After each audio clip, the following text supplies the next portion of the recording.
Welcome to the Accidental Experts podcast. I'm your host, Bryce Hamilton. I'm a licensed clinical social worker and a child and family therapist. I have been in practice for over 15 years, and I'm also a mom of 4. So I know the challenges both professionally and personally. I'm so glad that you're here today to grow your parenting toolbox. Please come as you are and be ready to learn. My goal is to make you the accidental expert so that you can raise healthy humans. Hi, guys. Welcome back. I hope you're enjoying our episodes. Today, we have a really important topic. We are going to be talking about fentanyl and how it's impacting our community and our kids, both children, teens, and young adults, and what we can do about it. So today, our guest is going to be Captain Shawn Magee, and he is a very experienced police officer. He has 18 years as a police officer in Kansas City, Kansas, and he has a mission to educate and connect with the community. And right now, he is a commander for the Narcotics and Violent Crime Task Force in Kansas City, Kansas. And with that, we're going to go to Shawn. Hi, how are you? Yeah, good. I'm so glad you're here to kind of educate us on this topic that's not so great, but like good for us to have information about. For sure, for sure. It's a Yeah. big, Yeah. So let's start with just like, what is fentanyl? Like, we hear this word on the news, but like, what is this? fentanyl's a synthetic opioid. It's not natural like you get with morphine or heroin. And it comes from the poppy plant. It's completely synthetic, and it's thousands of times more powerful than morphine and heroin. So um, the amount that it takes to either cause, the good stuff that it does for, people in pain and cancer patients and stuff doesn't take a lot.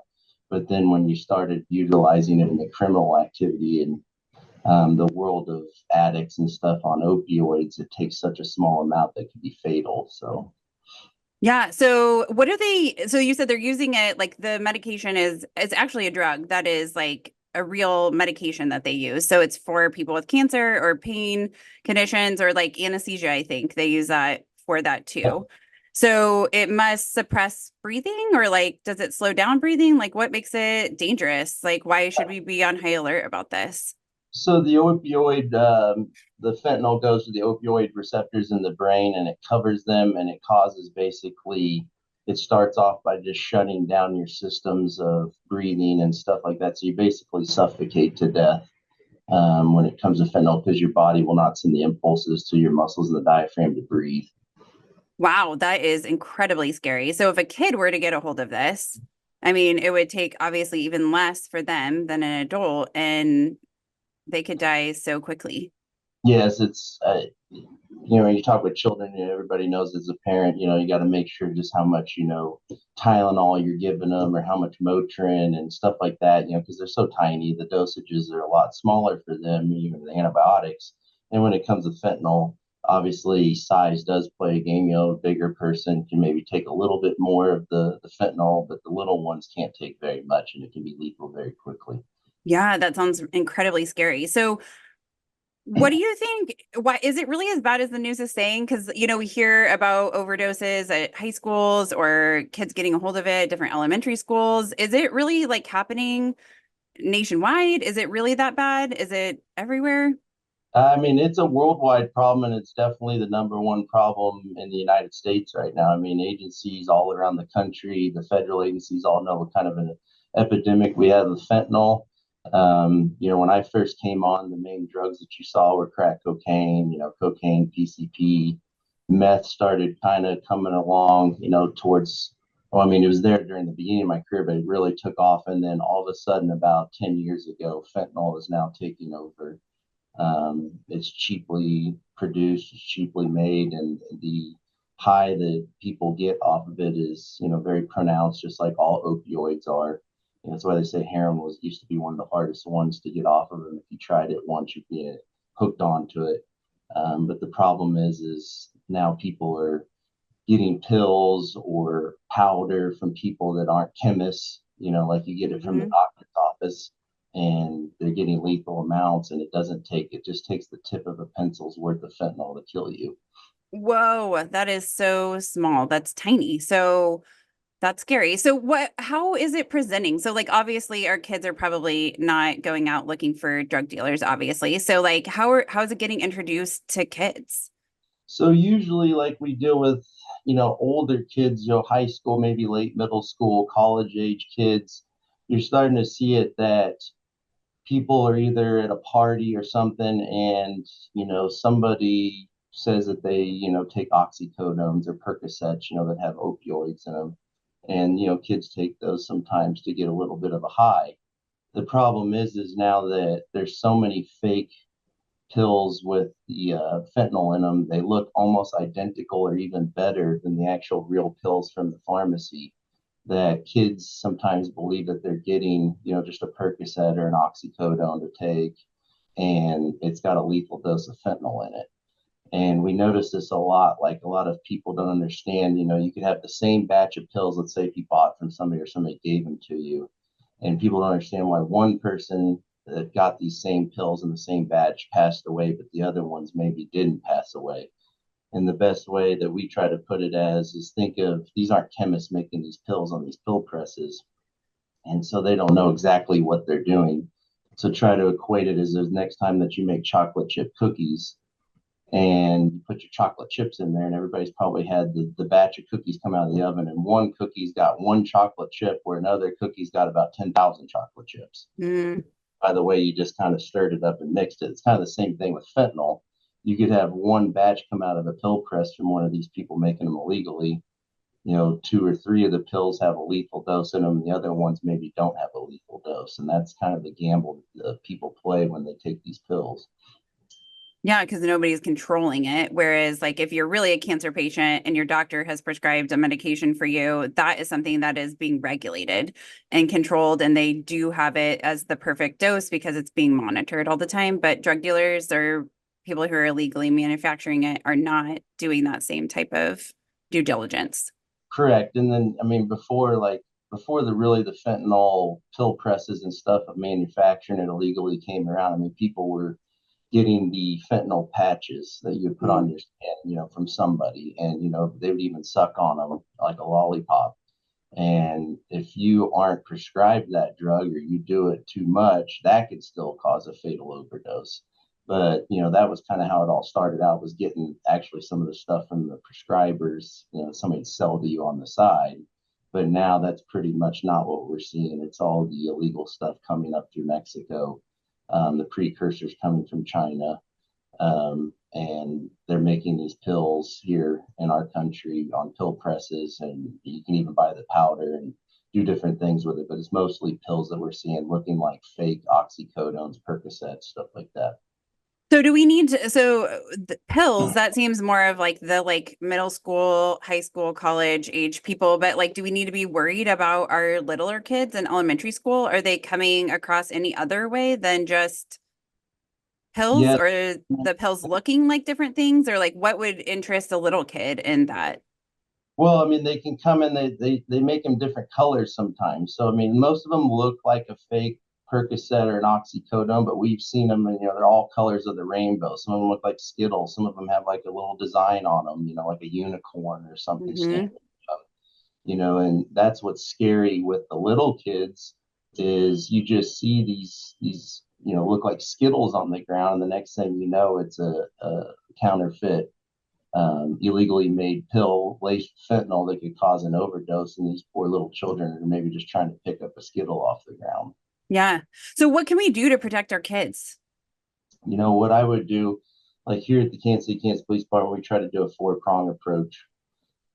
We start with education. I try to go out and I try to go to different schools, churches, community groups, all these different things to educate our people, our parents, our students. And now we're trying to transfer that. We did a really good job in the last few years of hitting the high schools, middle schools, and all that stuff, but we're going to try to transfer over now to the elementary schools. So you try to get the education out there by showing how dangerous this product is, what kind of problems is it causing in our society right now, and try to almost get that raw knee jerk reaction of showing them some pretty stuff or pretty sensitive stuff sometimes to scare them because it is real, and sometimes people have to see how real it is. Hmm. And then we go into our investigations when we do have overdoses of targeting our sellers for selling these pills that are related to a death in the state of Kansas, which is almost like a second degree murder charge here. So that we've done numerous successful prosecutions with that in the last couple of years. And what that does is it gets out onto the streets that these dealers know that if you do this, there's some serious repercussions. Then obviously we have the enforcement. We have to go out and try to like target our distribution or our people distributing fentanyl. And then also trying to make contact with our users that we can try to find out where they're getting it. And then we've added a fourth prong approach now with behavioral modification, where after we come in contact with a user or somebody, we try to forward them to the health department and try to get them the help they need, because we can target the drug as much as we want, but there's so many things behind it, that cause the addiction that's driving the need for it. Mm-hmm. But when it comes to the little ones, I think how we're kind of trying to morph as a police department to now go and target the elementary schools for these educations, definitely target the parents, because they're the ones that are going to be able to, see their kids every day. And if we can inform them as much as we can, they'll be able to forward that on to their children. Because I could go talk to a school as much as I want. We know how little kids are. I mean, I see them for an hour. That might not, their heartstrings are soak in, but if they're getting it from their parents every day and they know how dangerous this is and what to look out for, that's going to help. And that's why doing stuff with you, like here on your podcast, is so integral in helping our youth. Yeah, so educating the parents is really important. I know that at our house, this is a conversation that we have not daily, but like every couple of weeks, we talk about with our children about like, hey, if you find candy on the floor, because we don't know, like our kids go to a great school, but that doesn't mean that this can't be there because it's everywhere, right? Everybody is potentially looking for a high in any community. It doesn't matter what your demographics are. And so I think, we talk to our kids about like, if you find candy on the floor, like, do you eat it? No. And then we've talked to our kids about like, if somebody offers you candy and it's not an adult and in like a teacher or a friend's parent, that we will give you double candy if you come home and tell us about it, because we want our kids to be safe. And it's scary enough for us as parents to know that there could be, and it's not just fentanyl that's out there that's in these candy looking things. There's lots of different drugs out there, and that makes it scary. So do you think we should be scared as parents, or like, is it just that we're educating? Like, where is the line here? What do you think? Yes, you should be scared as a parent, but not walk around in fear. This is something that we can control with, good parenting and education and stuff. Is it a dangerous product? Yes. The one thing I tell people is it has no remorse. Zero. This drug doesn't care if you're the lowest socioeconomic, class, or you're a CEO of a Fortune 500 company, or whether you're a child, whether you're adult, whether you're elderly. It does not care. You will be its victim and die to it all the same. So no, I don't like to live in fear. I got two little ones, 4 and 2-year-old little girls, and yeah, it scares me because I think just being a cop in general, you're scared of a lot more than most people are just in the general public, because you see different stuff every day, whether it's drugs or it's crime. But to be able to educate our parents into where they'll be able to take that knowledge, then take it to their kids, and then we know with the little ones, you just got to keep repeating it and make sure that they hear you. And they're not going to hear you probably the first or second time, but if you just keep doing it every day, I think we don't need to live in fear. We're going to beat this thing. It's going to take a while, and we're doing the most we can here on the law enforcement side. But I think just the continually educating our children through the parents is what's going to be crucial to definitely protecting our children. Yeah, that makes sense. So let's say the worst happens and you suspect that your kid has been exposed to fentanyl, or your teenager or your young adult or a colleague or something, that they're having a drug overdose. What can we do?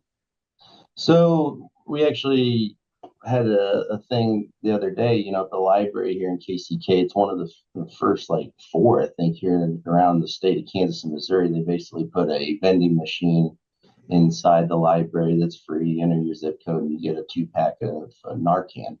Narcan's a tried and true product.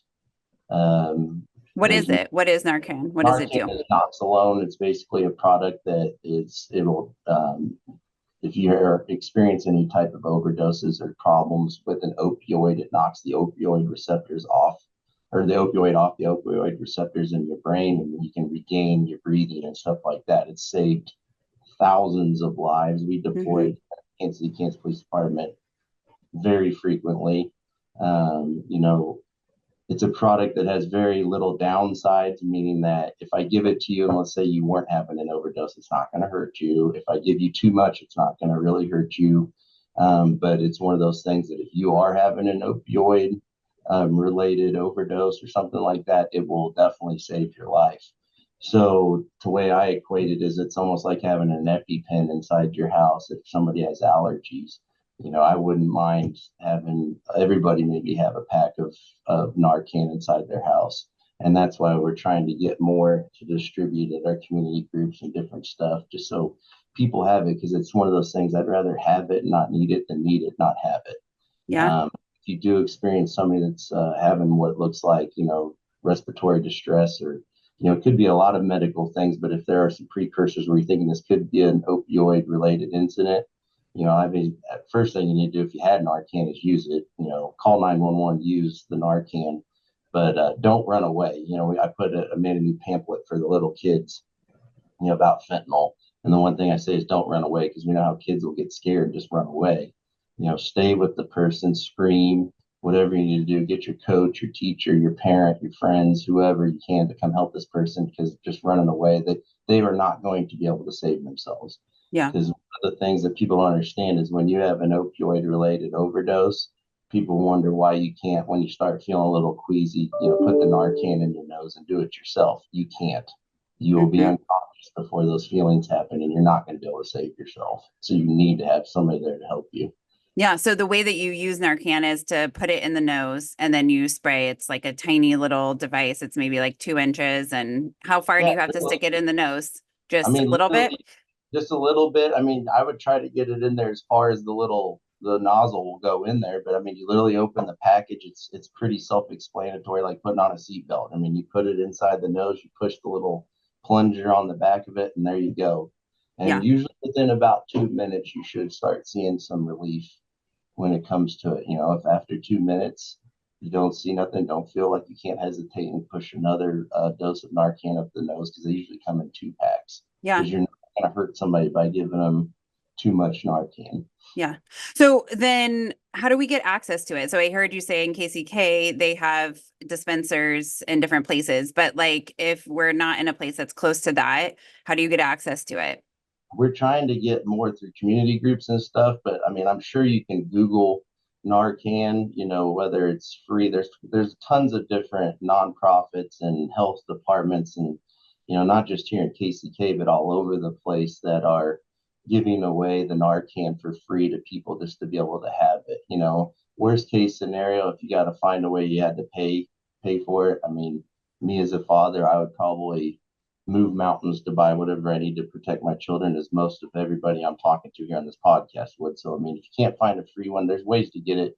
I don't know all of them, but you can Sure. Google Narcan and probably be able to find it pretty easily. Yeah, and I know one other suggestion for getting it is a lot of the insurance companies are covering it now of like a 2 dose pack every so often. And the pharmacist, my understanding, at least in the state of Kansas, is that they can prescribe it. You just have to simply ask and they can prescribe it to you. And then it can go through your insurance. And for us as a family, it was free. So I don't know that every insurance is that way, but that was great for us to get access to this in case that would happen.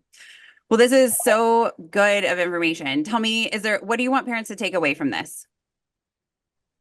Don't be scared. It is a problem here in the nation. I mean, you probably see it on the news as much as anybody else does. But to live in fear is not going to solve anything. Educate yourself, whether it's through reaching out to the police departments, whether it's doing your own research in the, you know, at nighttime after the kids go to bed and Googling fentanyl. Um, take the time and effort to educate yourself properly, and then make sure that you forward that to your children. Just like we used to tell them, you know, don't go home with a stranger, you know, never leave with somebody you don't know. And you know, as parents, we all want to do that. I think we can, and we're going to get through this. We just have to do it as a team, and we need the parents' help with that, because there's nothing more heartbreaking as a policeman. I'm telling you, we've seen it, dealing with a child that's passed away due to this. And we've got to protect our kids in the best ways through educating yourself. And we're here as the department here in Kansas City, Kansas. Whatever you need, you feel free. We'll move mountains to accomplish this. Yeah, well, that's great. And I'm sure that police departments around the nation are also feeling the same way because we're all fighting this battle together. Well, this has been so insightful. I appreciate your time and all this information. Thanks, Shawn. No problem. Thank you. Thank you so much, Shawn, for breaking this down for us. I know that for me as a parent, the most scary parts are the things that we don't know about and don't know how to handle. And the important part about this is that we can get educated. We can educate ourselves. We can educate our kids. We can ask the schools if they have information about this, if they are knowledgeable. Do they have Narcan? We can get access to Narcan and we can teach our kids how to use it and how to address a potential drug overdose. Although it's scary, it is something that could happen and it could save somebody's life. Just like knowing how to do CPR, right? This is something that is scary when it happens, but if we are rehearsing how to help our kids and ourselves know how to handle the situation, then we will be prepared. We can challenge our schools to make sure that they are prepared within their doors to offer Narcan to a student that is overdosing. And we can have these conversations on a regular basis with our teens and kids and young adults to make sure that they feel prepared. With that, I'll say thank you so much for your time today. If you like what we're doing, please follow us and rate and subscribe. We would love it. Also, follow us on Facebook and Instagram and YouTube. And if you have a topic that you would like for us to talk about, please send us an email to accidentalexperts@gmail.com. Have a fantastic day. Some words from our legal team. The information presented in this podcast is not intended or implied to be a substitute for appropriate professional advice, diagnosis, or treatment. All content, including text, graphics, images, and information contained on or available through this podcast, is for general information purposes only. This podcast makes no representations and assumes no responsibility for the accuracy or information on or available through this podcast, and such information is subject to change without notice. You are encouraged to confirm any information obtained through this program with other sources and review all information regarding any condition or treatment with the appropriate professionals. What we're saying is, yes, I am a real therapist, but I'm not your therapist.